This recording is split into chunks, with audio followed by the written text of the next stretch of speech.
Hello and welcome to Daily Politics on Trust TV. On this program, we discuss issues around politics, policy and governance. I'm Hamza Idris. So I wish to say a big thank you to Abdullah Ahmed and Shepiu Suleiman, both of whom stood in for me while I was away on leave. We begin the program with tidbits tonight. In the lead-up to the governorship election in Kogi State scheduled for November 11, a joint security operation resulted in the deaths of 3 individuals believed to be political thugs in Aimba, situated in the Eastern Senatorial District of Kogi State. The police public relations officer in the state, SP William Obi Aya, disclosed this information in a statement on Tuesday. The statement mentioned that security forces also seized 2 AK-47 rifles from the individuals suspected to be political thugs. The operation was conducted by officers from the Nigeria Police, the Department of State Security Service, and the Nigeria Security and Civil Defense Corps at a building where political parties were allegedly harboring these thugs. During the operation, 2 team members sustained gunshot injuries and 7 suspects were apprehended. The statement added that the ongoing raids on suspected hideouts of criminals and thugs will be sustained to deny them safe locations for their activities. This operation will continue until after the election to ensure a peaceful voting process in the state. And in national politics, the presidential candidate of the Labour Party, Peter Obi, has decried the alleged profligacy in the government despite Nigeria's battle with economic downturn. The Labour Party's presidential candidate in the 2023 elections also criticized the verdict of the Supreme Court of Nigeria, which upheld the election of President Bola Tinubu during a press conference in Abuja on Monday. Trust TV's Shepiu Suleiman was at the briefing and put together this package. 11 days after the Supreme Court of Nigeria's verdict on the presidential election appeal, Labour Party's presidential candidate in the 2023 elections, Peter Obi, says the apex court has sacrificed judicial responsibility for political expediency at the cost of public confidence and trust. The Supreme Court exhibited a disturbing aversion to public opinion, just as it abandoned its responsibility as court of law and policy. It is therefore with great dismay that I observe that the court's decision contradicts the overwhelming evidence of election rigging, false claim of technical glitch, substantial non-compliance to the rules set by INEC itself, as well as matters of perjury, identity theft, and forgery that has been brought to light in course of this election matter. While reacting to national developments, Peter Obi decried the spending of billions of naira on exotic cars for lawmakers and rehabilitation of offices, describing it as a profligacy in the light of the sufferings of millions of Nigerians who are dealing with declining living conditions and poor public services. Nigeria today, we've read it in the past 1 week for United Nations World Food Organization that 26.5 million Nigerians will go hungry next year. This is an issue of national importance that we can go for supplementary budget. But we have a supplementary budget where we are mentioning issues of yachts, SUVs for First Lady's office, shows to the extent that this government is totally uncaring and we're in deep problem. Looking back at the presidential elections, Peter Obi says neither he nor the Labour Party regretted the decision to forego an alliance with other political parties, while adding his voice to calls for reforms and restructuring of the constitution by advocating a term limit of 5 years for the presidency with a rotational system for zoning. Shepiu Suleiman, Trust TV News, Abuja. That was the presidential candidate of the Labour Party in the 2023 presidential election, Peter Obi. Viewers, tonight we're joined by Mazi Dixon Orebu. He is an author, good governance advocate, and an outspoken member of the obedient movement. Welcome to the program. Thank you very much. Yes, before we go to your political party and what you've said, in Kogi, the 3 people allegedly thugs been gunned down by combined operatives of civil defense, police, and DSS. This has raised a lot of dust in the state. Are we going to have election on Saturday in Kogi, Bayelsa, and Imo? Thank you very much once again. Of course, we would have election.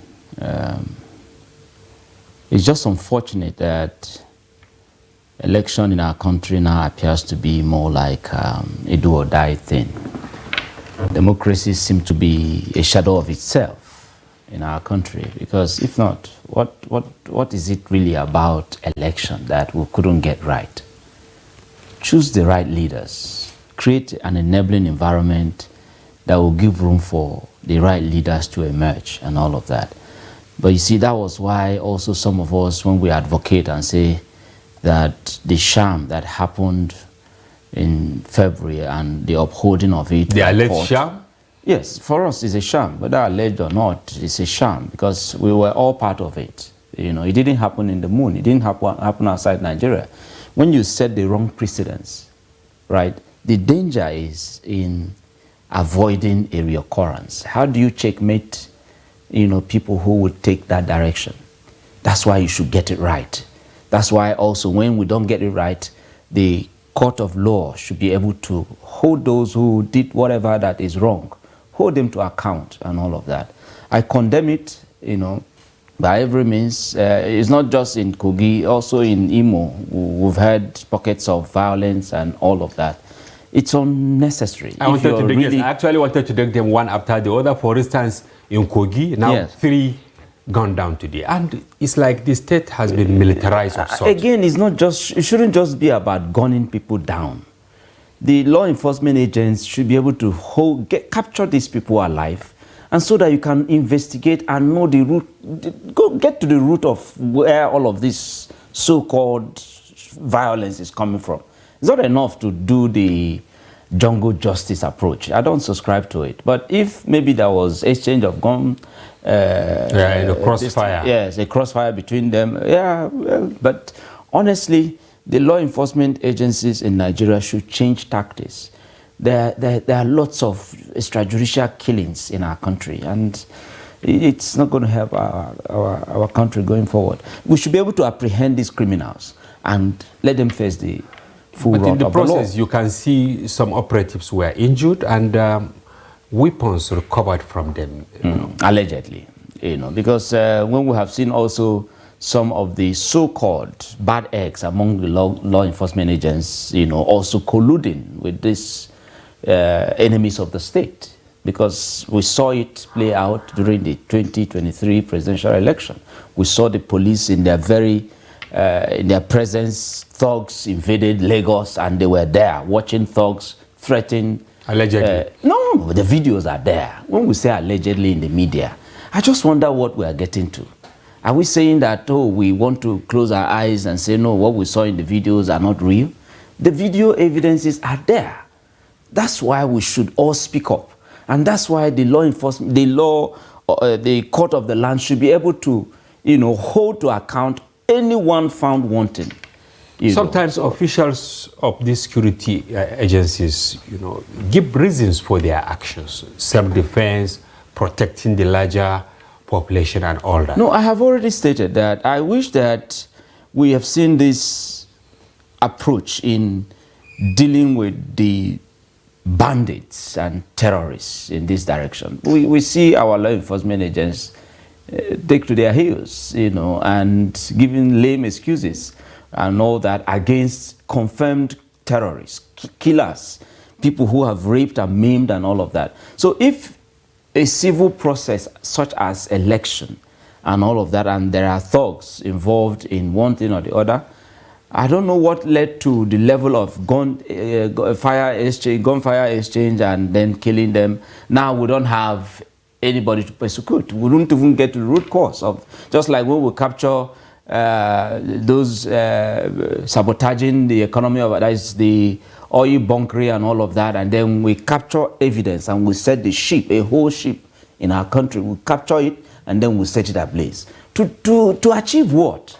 Because you don't want to get to the root cause? Until we go through the process, we may not necessarily end this. Here in Daily Trust, we believe all political parties are participating in the election in Kogi. I will go to Bayelsa. But you can see the tit for tat, especially between SDP and APC in the state. Already one of the political parties is accusing the police of partisanship. Where do we go from here? Where we go from here is Nigerians should brace up and face whatever it is we have found ourselves in.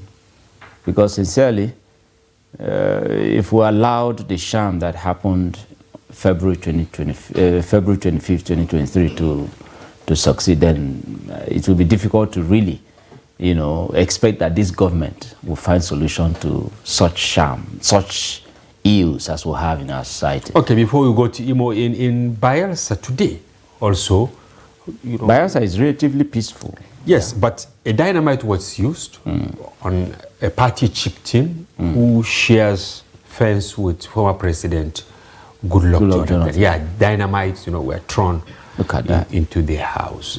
Certain platforms, of course, they exaggerated. They said the former president escaped, but of course he was in the house. But they said nothing, got close to him. And you said Bayelsa relatively peaceful. Yeah. Now, look at what happened today.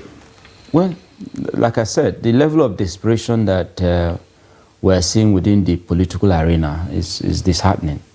Is this not about service? If it is about service, what are we, burning down and killing people for?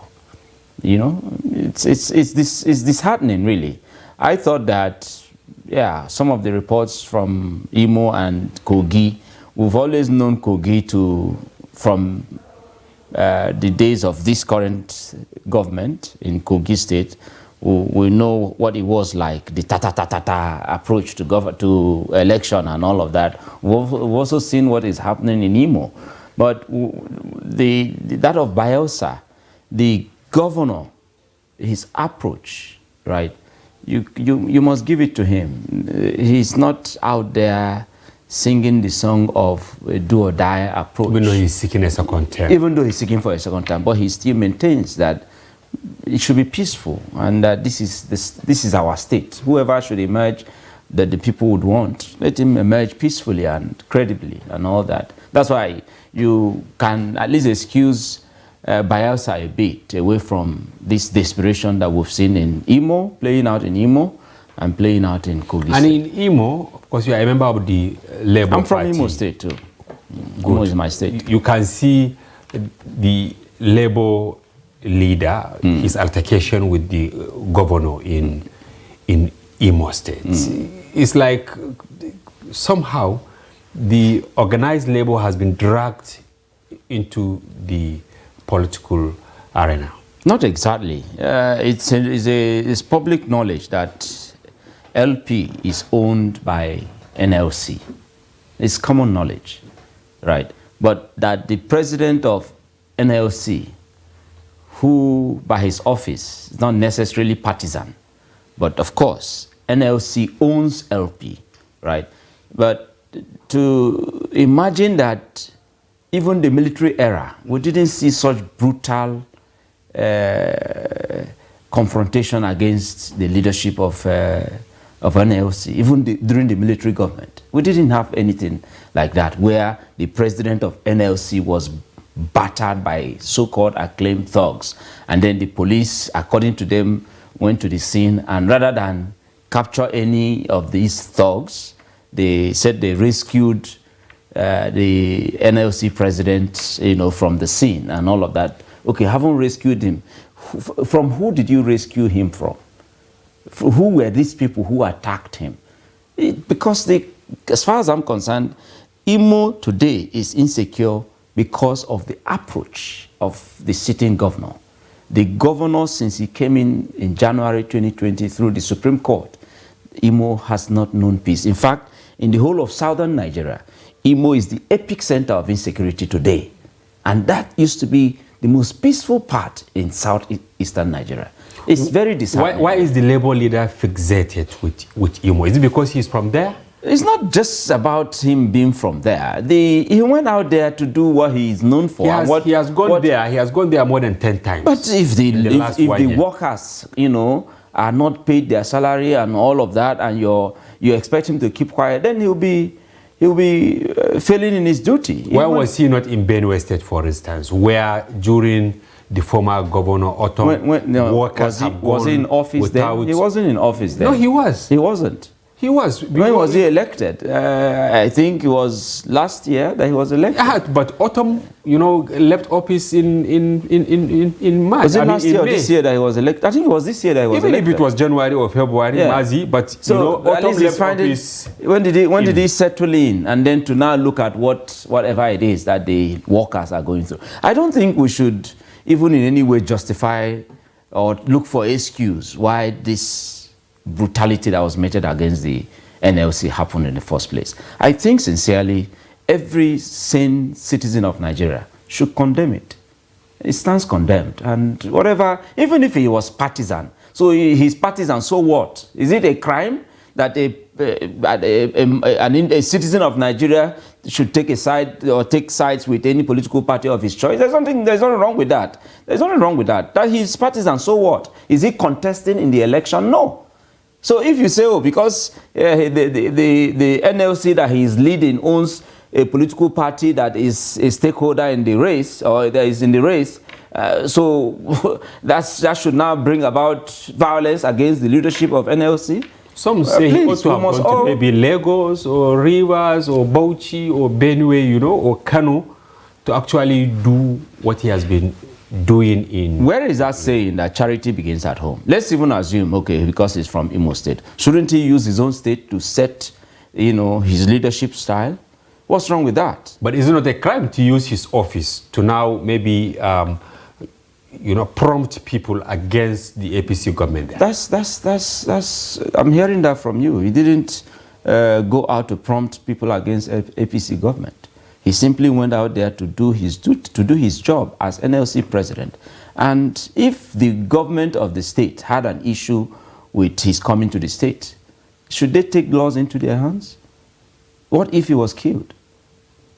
Is this what we'll be arguing? I think we have allowed so much brutality in our country, and so much so that we are beginning to get used to it and making excuses for people who are involved in You are from Imo. Will you go back and vote? I vote in Abuja, but of course I have made public my position that, one, I am not a spokesperson for LP.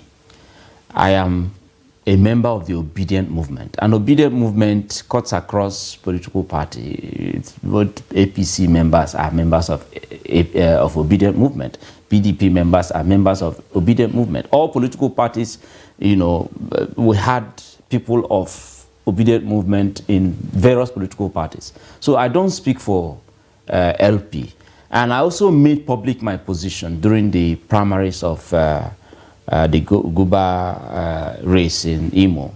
I said clearly that I didn't fancy the way LP went about the process, and that for me, though I'm an obedient member, very committed one at that I will not support the candidate of LP in Imo State. I made it public, and I don't owe anybody apologies for that. Though my principal, of course, as the leader of that LP... is Etan Action. Etan. Yeah. But I'm saying my principal is there today. That is Peter Obi, the leader of the Obedient Movement. He's there. Meaning you have gone different paths as far as this election is concerned? Yes, because my interest was about the center. So are you going for Uzodimma?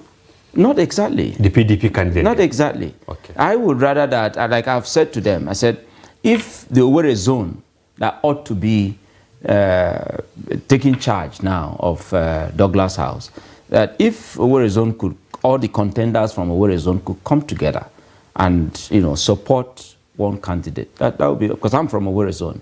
And the zoning formula in Imo is well recognized. So are we going back to that? You are advocating for the zoning? I think we should recognize that we should have internal ways of sharing power so that we can have peace. Democracy does not have any particular template by which you just copy and paste and everything will be it will work seamlessly. No, you can rejig it as it suits your environment.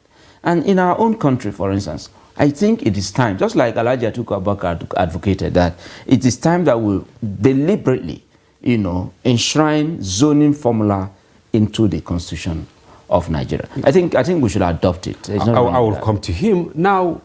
Role of ESN, IPOP. Yeah, ESN, Eastern Security Network. Yeah. Yes. And are you scared that they might not likely allow election to take place? You see, first of all, let me say this without fear or favor, that IPOB, as we all know, are a peaceful group of people who are aggrieved with the system. Sure. I'm going to somewhere. Who are aggrieved with the system. And we saw them protest in Nigeria. We saw them go about their activities peacefully. They protested in different parts of eastern Nigeria without any violence anywhere. Even when police killed or gunned down some of their members, they didn't take to violence until the Buhari government mismanaged it and then went to the level of proscribing them and classifying them as a terrorist group. And then, of course, if you ask me, and genuinely this is my view, that the violence in the southeast, as it came through the Buhari government, as far as I'm concerned, was a fifth columnist instigation? As far as I'm concerned, it was more of government knowing how that thing came about. Because who are these unknown gunmen? Are they aliens? Are they ghosts? And all that. So the ESN group, so-called, that are said to be linked to IPOB and all the negative things, as far as I'm concerned, ask Hope Uzodinma, the governor of Imo State. He will tell us better. Are you saying ESN is different from IPOB? Of course, yes. It's very much different from IPOB. You have your facts. The facts are there. They're in the public domain. I just told you here now that IPOB, the time that we witnessed them in Nigeria, they were peaceful protesters going about asking for, yes, they want to have, what's it called now? They said they wanted a referendum and all of it and all that. But we never saw them violent. Nnamdi Kanu may be too verbose and all of that, but we never saw him take to arms against the state. But he asked them to take arms. No, he didn't. He didn't. He did. He didn't. At the time that the aspect of violence now encroached into their midst, as far as I'm concerned, government of the day had already give your dog a bad name if you want to hang it. But are you aware when they were classified as terrorists, as a terrorist group, and government was harsh on them, meanwhile the terrorists that were ravaging northern Nigeria were treated with kid gloves and all of that. In which part of the country terrorists in northern Nigeria were treated with? No, but we know when these headsmen were slaughtering people, going to farms, killing farmers and causing mayhem in Nigeria, it took months before the president of Nigeria then could even condemn it.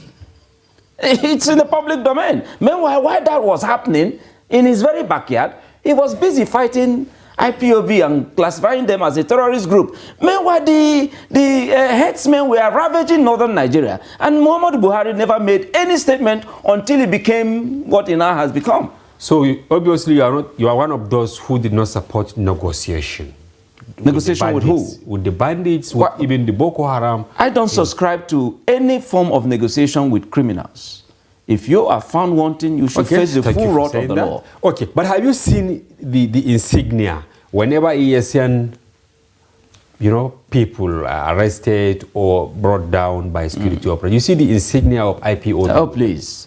You see, let's not pretend that. I have maintained that. Who are these unknown gunmen? Who are they? Who are they? For how long will government continue to give us lame excuses and say unknown? Who are these unknown gunmen? So the fact that every moment government tells us they are unknown gunmen. Who are they? Who are their sponsors? We hope they unravel them. Now, what is your final thought on election in Imo? How should government go about it so that blood will not be spilled? No, people will go out and vote. It is unfortunate that APC cannot offer anything, as far as I'm concerned, to this country.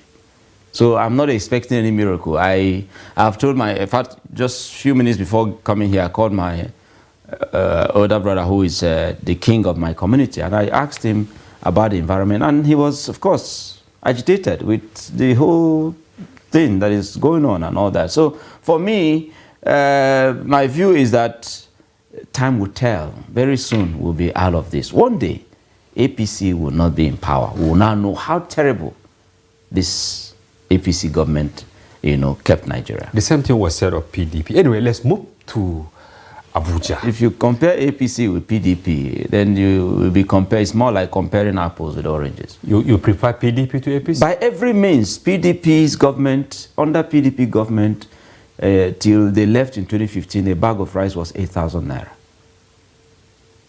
For goodness sake, can you compare that? Under PDP government, at 2015, dollar was less than 200 naira. Well, there are many factors to... So, but you can't compare. There is no direction. APC has no direction. As far as I'm concerned, they are determined to deliver nothing. Okay, anyway, the conversation is not about them, but about... They're the ones in government, and we must be about them. We must hold. That's why I was very glad when you played the snippets from the press conference by Peter Obi. And clearly, he said... Your candidate, you're always with him. Yes. Nigerians call him copycat. Copycat how? Yes, he did what Atiku did the previous week.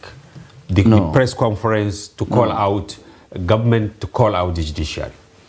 Is he not a copycat? If you look at the relationship between Alhaji Atiku Abubakar and Peter Obi, it's very mutual.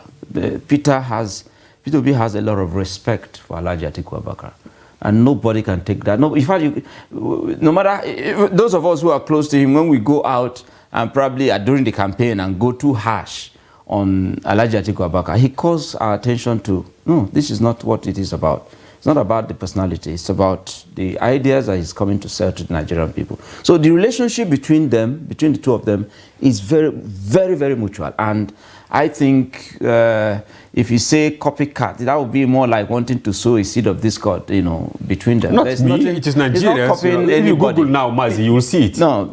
You will see it, Google. Peter Obi has his own mind. Google. At the time that he decided to, like when the Supreme Court called for the final day of, when they gave a date for judgment, that day he was leaving the country.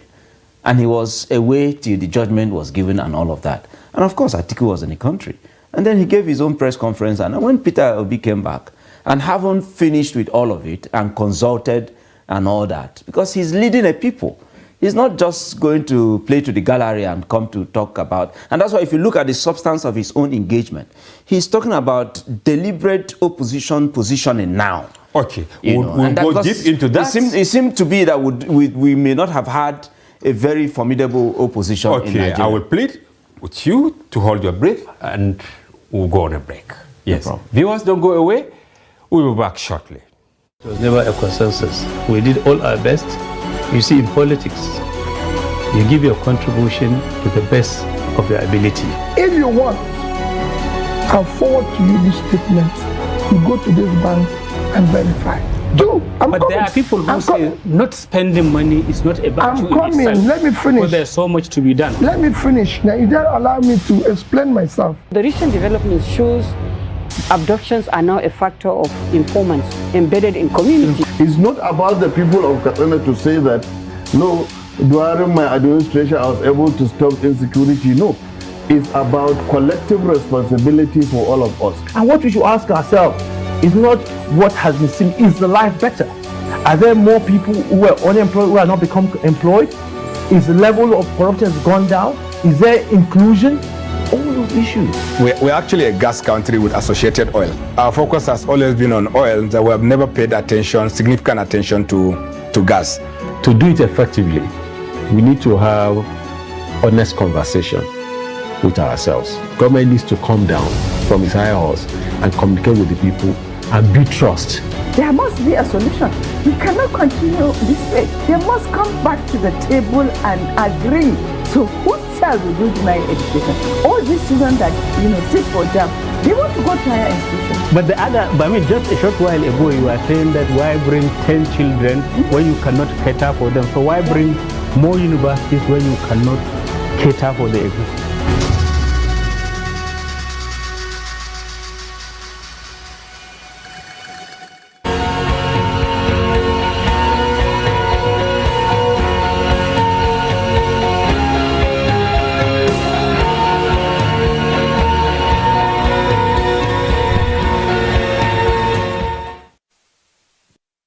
Welcome back. If you are just joining, this is Daily Politics on Trust TV. Do well to follow us across all our social platforms on Facebook, Instagram, and watch us live on YouTube.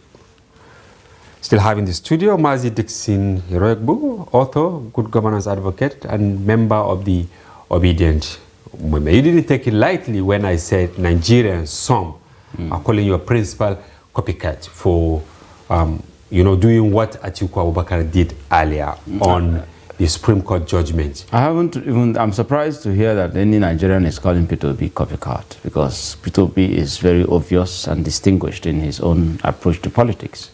He has maintained it, and I'm surprised that anybody will refer to him as copycat. It is his right to address the world after the Supreme Court, just like he did after the appeal court. Right, so I don't know, is it the timing that makes him a copycat? Is there anywhere in the wordings of his press conference, in the press statement he made, is there anywhere that the statement he made can be likened to that of Atiku Abubakar? No, they're both different positions. If anything, he countered some of the things Atiku softly. So for instance, Atiku said 6-year single term. Exactly. But Peter Obi said no, 5-year single term. So where is he a copycat?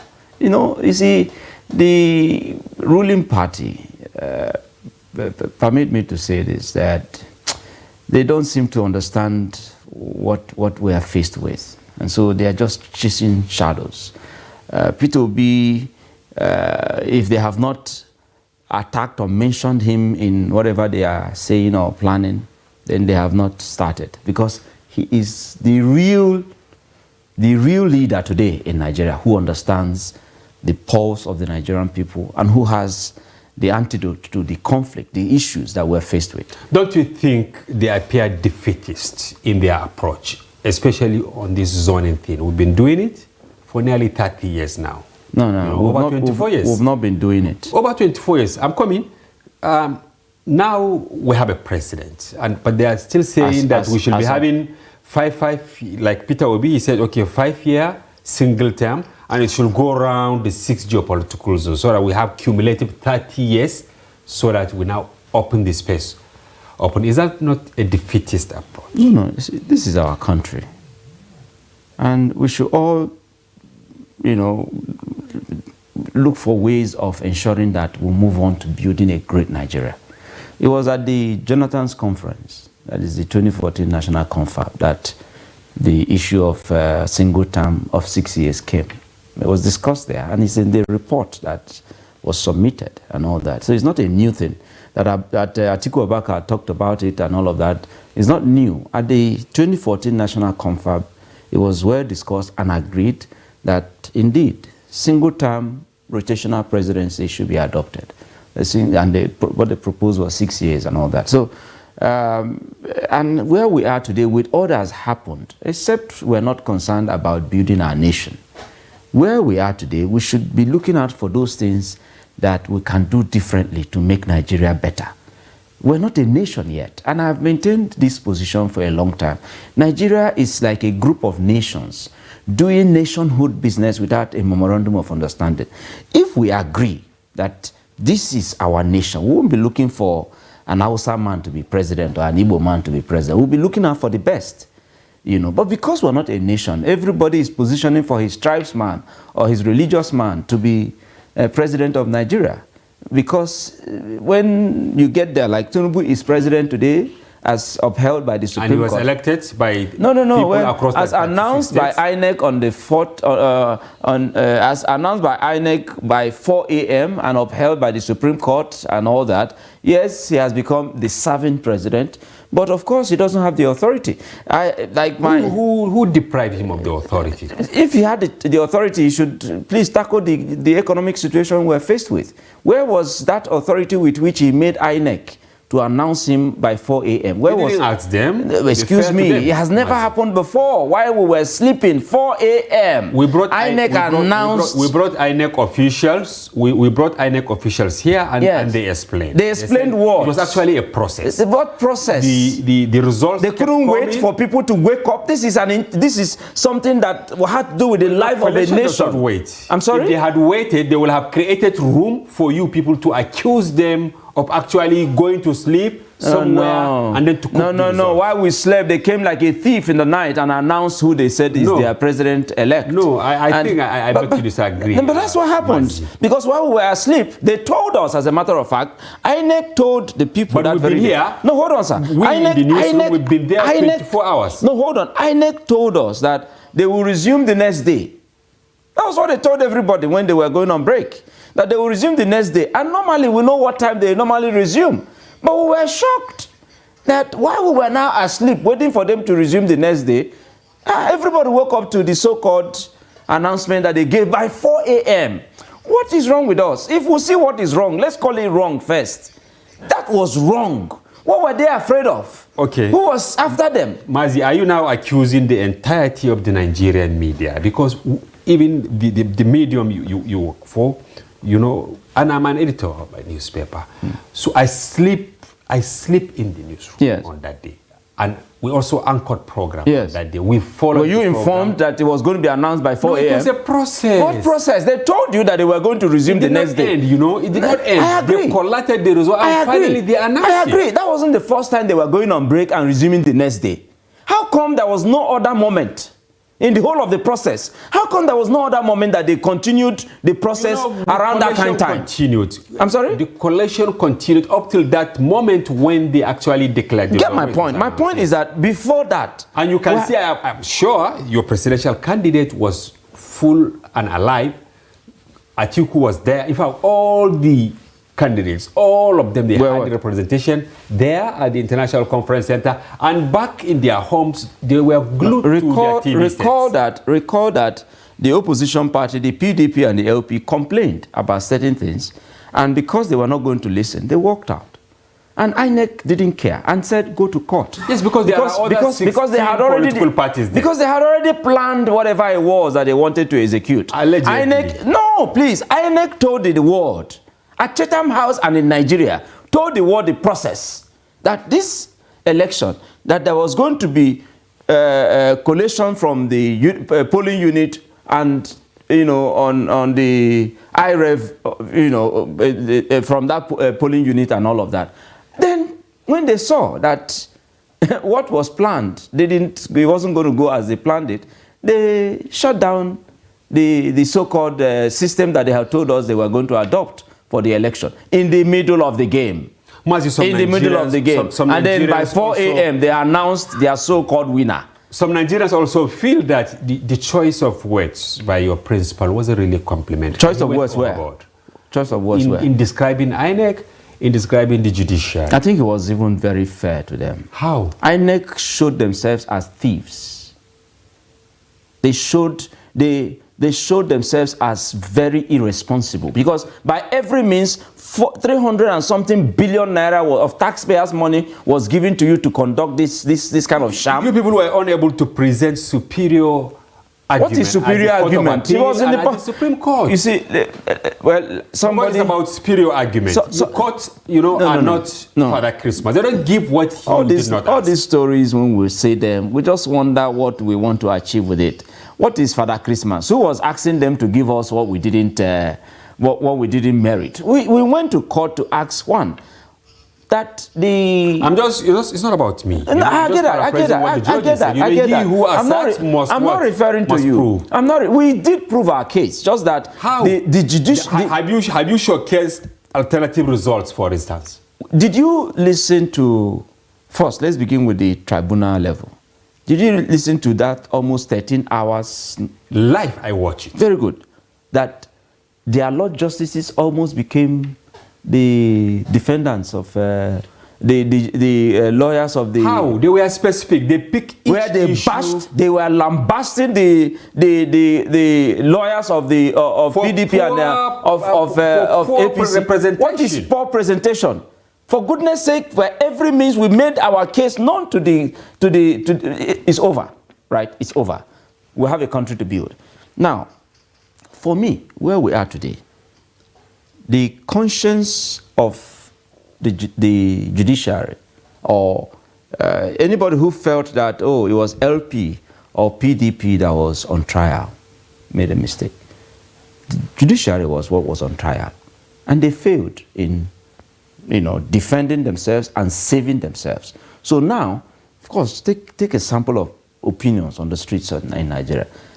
Like Elijah Tukabaka described them. He said that judiciary is no more the last hope of the common man. It's now the lost hope of the common man. Because it didn't go his way. No, because by every means they turned the constitution of Nigeria upside down. Upside down. Allegedly, Mazi. No. We saw what they read.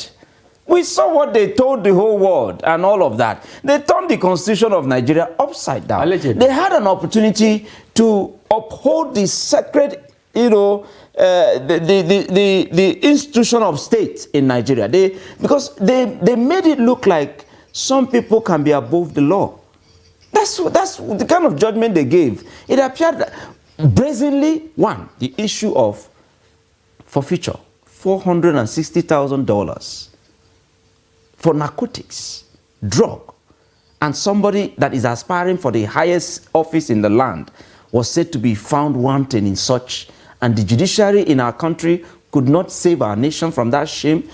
Two, the issue of forgery and impersonation and all of that, and somebody who was said to be gunning for the #1 seat, in the marketer-in-chief of the Nigerian state is said to be found wanting in such crime, and the judiciary could not save the country. The issue of the issue of the FCT and special status. The courts will never give you what you did not ask. The issue of perjury, the issue of identity theft, you didn't bring it, during the tribunal. You didn't take it during the appeal. You now went to the Supreme Court. You wanted to now adopt something entirely different. What we're trying to say, the rules, will have been violated. What we're trying to say is that by every means, grab power, but don't be caught wanting. So they have grabbed it and ran with it. And now we're just making lame excuses for them. I hope we understand that, just like what we're talking about the state level, the Kogi and the Imo case, and why these politicians can go out to be desperate. If INEC, for instance, with the 25th February election of this year, if they had upheld their rule and allowed free, fair, and credible process, you won't be having this desperation happening at the state level. I hope we understand the danger, when we say, oh, we didn't make what case didn't we make? Is it not in the public domain that all that happened about the 2023 election, is it not in the public domain what happened? Their Lord Justices, did they come from the moon? Were they not part of Nigeria? Don't they have family? Don't they have neighbors? Don't they come from states? Don't they come from local governments? Didn't they witness what happened in Nigeria and all of that? And they had a responsibility to now save the country. And what they did was upheld the sham. And all we can do is, allegedly what? Okay. Like I said, you have won in quite a number of places. Many rep seats, House of Assembly. Even today in Plateau State, a member of the LP was declared winner at the appeal. In FCT, Ireti Kingibe, she has been declared winner. See, in quite a number of states. Why are you not questioning those gains? Why? We know that the House of Reps and the Senate and the presidential election happened the same day. And as INEC told us, they kept to that of House of Reps and the Senate. They reported real time and uploaded from the polling unit to the IREV the result at polling units. So to find who won the either House of Reps or Senate is very easy. Is this selective sham? But that's what, no, by every means, the issue that we have is with the presidential election. How come the same election, the same day, right? The glitch the so-called glitch that INEC said they had with the presidential election, that happened the same day, the same time. How come it didn't happen for that or the We brought them, they explained. They explained why. What did they explain? Yes, that for senatorial, for instance, most likely you are interested in Imo Central or Imo South or Imo West or whatever. I was maybe likely interested in... That's maybe, what you understand? It's not about your interest or my interest. No, let me It's about the process. I'm trying to make a point. Okay. So what they said was the server was actually overloaded. It crashed. This was what they said. I'm not making an excuse for INEC, but this is what they said. and then what they said is what you're echoing. No. You have a counter argument? They said, yeah, because... We made our counter argument in court. And like I said, But it's one thing to argue, and then it's another thing to actually prove something that was actually wrong. Let's not pretend that... And they said, okay, you should have brought an alternative result which will counter what they all presented. You see, this country is our country. Forget that we are in the studio discussing as though we're just deliberating or discussing issues of some people. It's our country we're discussing. What happened on the 25th of February is quite shameful. And what we have done in the future, it will haunt the system.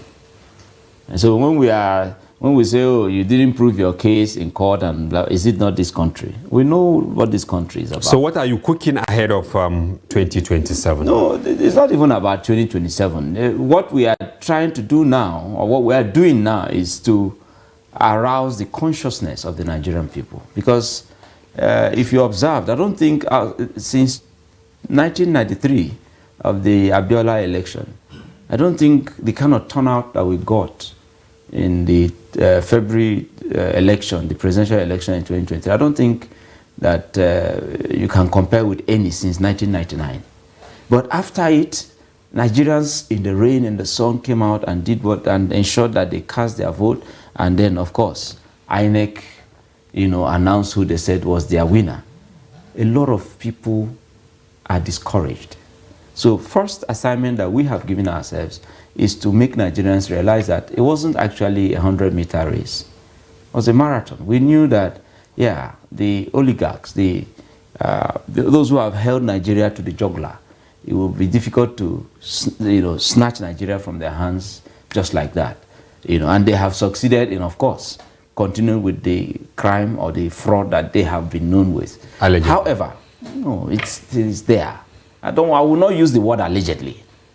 No matter what it is, I will not use the word allegedly because the facts are in the public domain. I'm saying it because those you are accusing, they are not here to defend themselves. They have a right to reply. Okay. They have a right to reply. You will do that only when your political party is one house. Do you foresee Labour Party coming together? Lamidi Papa, the other one?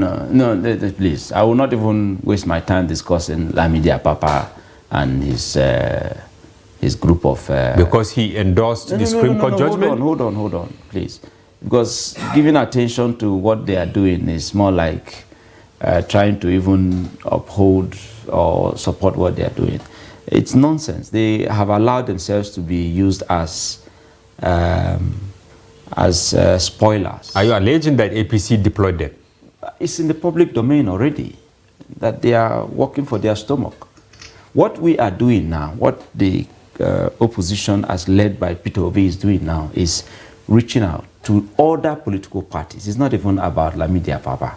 It's how can we bring PDP, APC, PDP, LP, and of course members of APC who want Nigeria to move forward, and other political parties who want Nigerians to move forward to come together and realize that there is a need for us to unite against our common That is enemies. the obedient movement. Yes, the finally. obedient movement. Right. I am deliberately involved right now in reaching out to particularly the Atiku camp, the PDP camp, because they have realized they made a mistake. I've made it public. Finally.